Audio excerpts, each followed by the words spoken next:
Parashat Vayetze. One of the very fascinating parts of studying the Bible, and especially the book of Bereshis, is that it gives us a glimpse into the very humanity and the daily kinds of lives that our patriarchs and matriarchs led, because they were truly real flesh and blood human beings. And in terms of marriage, there are two fascinating models. In last week's portion, actually 2 weeks ago, in Parashat Chayei Sarah, we saw the model of an arranged marriage, where there was a certain kind of familial tie, certain characteristics that were considered to be most important, and the arranged marriage worked extremely well. In this week's portion, the portion of Vayetze, we see something very different. In this week's portion, we see romantic love. And the power, the amazing power of romantic love. And since I'm a bit of a romantic, I'm going to be married, please God, for 49 years, and I'm still very, very much in love. I believe very strongly in romantic love and the power of love. As I always used to tell the singles in my life at Lincoln Square, I remember I once saw a movie in which the main character, whenever he saw the particular woman whom he loved, or he was infatuated with at that time, he would hear bells within his head. And everything would light up, and we would see in the screen the bells.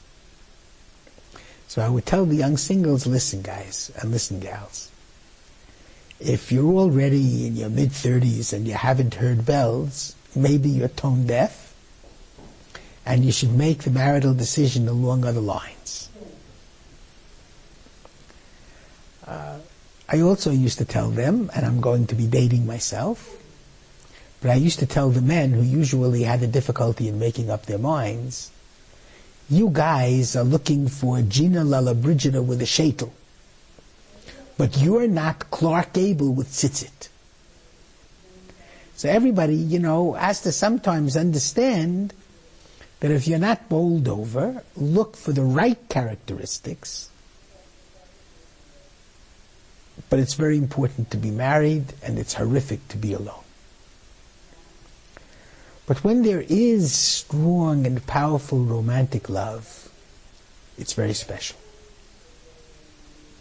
And the relationship between Jacob and Rachel was a magnificent and beautiful romantic love story.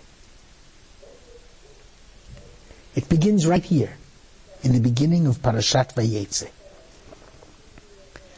And the Torah tells us that Jacob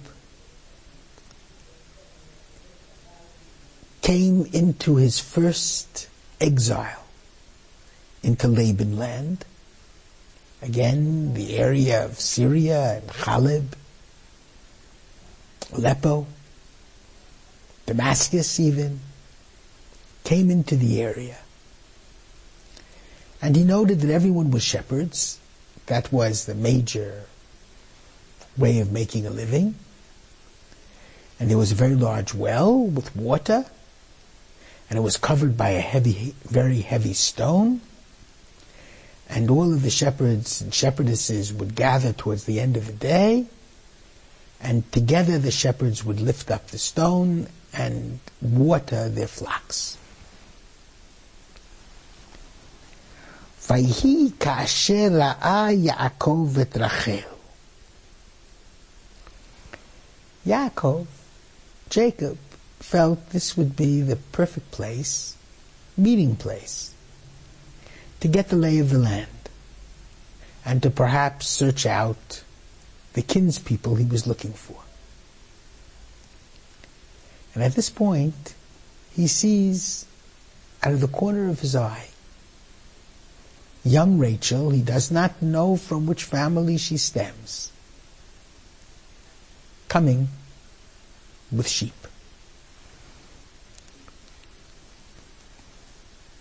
ויהי כאשר ראה יעקב את רחל בת לבן אחי אמו. He sees her coming. He didn't know, but she was the daughter of Laban, the brother of his mother. ויגש Yaakov. He came close to the well. ויגל את האבן מעל פי הבאר. And he revealed, uncovered the stone, single-handedly, which was on top of the well. He looked, he saw Rachel. It was love at first sight. He wanted very much to impress her. He made sure, looked at the corner of his eye if she was watching, rolled up his sleeves, and single-handedly uncovered the well, uplifted the heavy stone. And immediately thereafter,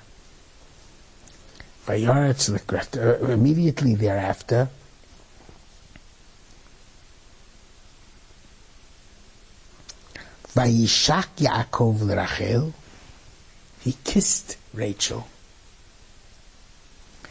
and he lifted up his voice, and he wept. And the Midrash says two things. Why did he weep? So I once had a student who said he wept because he kissed her and they weren't even engaged, certainly not married. So he realized he was doing a sin, so he wept. The Ibn Ezra says he kissed her on her hand. It was not a kiss of libido, of eros. It was just a formal kind of kiss that was done in those days.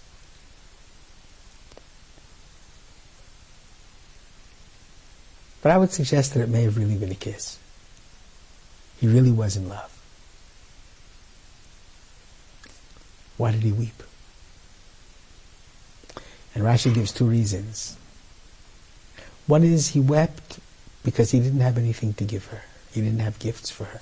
And when you really love someone, you want to give them of yourself and also something material to show that love.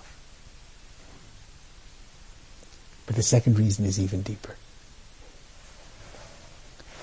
Rashi says he saw in prophecy that they would not be buried together in Marat HaMachpelah. And as the story unfolds, we'll understand why. But I choose to interpret it a bit differently. He saw that they weren't going to be buried together. They wouldn't die at the same time. They rerum natura. Generally, husband and wife don't die at the same time.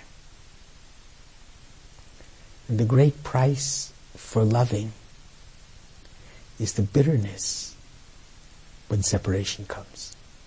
And Rachel died a very young woman. So he wept because he knew his love was so intense. And there would come a time when they would be separated. And that was almost too difficult for him to bear. You see how sensitive, from between the lines of the Bible really is about romantic love relationships, their joys, and also sometimes their bitter fruits. Shabbat Shalom.